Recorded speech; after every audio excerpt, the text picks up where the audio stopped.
Big boss season 8లో voting ట్రెండ్స్లో అనూహ్య మార్పులైతే చోటు చేసుకుంటున్నాయి. నిన్నటి రోజు నుంచి ఓటింగ్ ట్రెండ్స్ చూస్తూ ఉంటే ఎవరైనా బిత్తరపై బిల వేసుకుంటారు. అలా సాగుతున్నాయి ఓటింగ్ ట్రెండ్స్. టాప్ 2లో మాత్రం ఎటువంటి చేంజెస్ లేకుండా అశ్వత్థామ గౌతమ్, టేస్టీ తేజ ఇద్దరు కూడా మొదటి 2 స్థానాల్లో కొనసాగుతుండగా 3వ స్థానంలో మొన్నటిదాకా యష్మి కొనసాగగా ఈరోజు సడన్గా అవినాష్ ట్రెండ్స్లోకి వచ్చాడు. ఇక 4వ స్థానానికైతే యష్మి పడిపోయింది. ఇక 5వ స్థానానికి విష్ణుప్రియ అయితే ఎగబాకింది.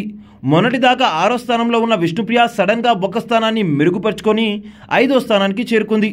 ఇంట్లో నుంచి వెళ్ళిపోతానన్నట్టుగా సాగిన ఓటింగ్లో సడన్గా రైజ్ అయితే వచ్చింది విష్ణుప్రియ ఓటింగ్లో.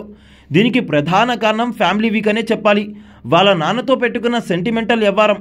అయితే వీరు ముగ్గురు కూడా కేవలం 15% ట్రెండ్ అవుతున్నారు. వీరు ముగ్గురు కూడా సేమ్ పర్సంటేజ్తో ట్రెండ్ అవుతున్నారు. కానీ వీరి మధ్య ఓట్ల వ్యత్యాసం 10ల సంఖ్యలో 50ల సంఖ్యలో మాత్రమే ఉంది. ఇక చివరి స్థానంలో మన ఆవేశం స్టార్ పృథ్వీరాజ్ అయితే పడిపోయాడు. మొన్నటిదాకా 4-5 స్థానాల్లో ఉన్న పృథ్వీరాజ్ ఇప్పుడు సడన్గా లాస్ట్ ప్లేస్కి పడిపోయాడు. ఇప్పుడున్న పరిస్థితిని చూస్తే విష్ణుప్రియ ఆర్ పృథ్వీరాజ్లో ఒకరు తప్పకుండా హౌస్లో నుంచి ఎలిమినేట్ అవుతారని చెప్తున్నాయి ట్రెండ్స్. మరి ఇంకా 2 రోజులు మాత్రమే ఓటింగ్ మిగిలి ఉంది. అయితే ఏదైనా జరగచ్చు.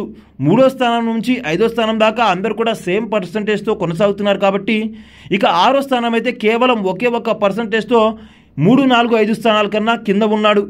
అయితే ఇది బిగ్ బాస్ సీజన్ 8. ఇక్కడ దేనికి కూడా లిమిట్ ఉండదు. ఆడియన్స్ ఓట్లు వేసినా బిగ్ బాస్ ఏది జరగాలనుకుంటే అది మాత్రమే జరుగుతుంది.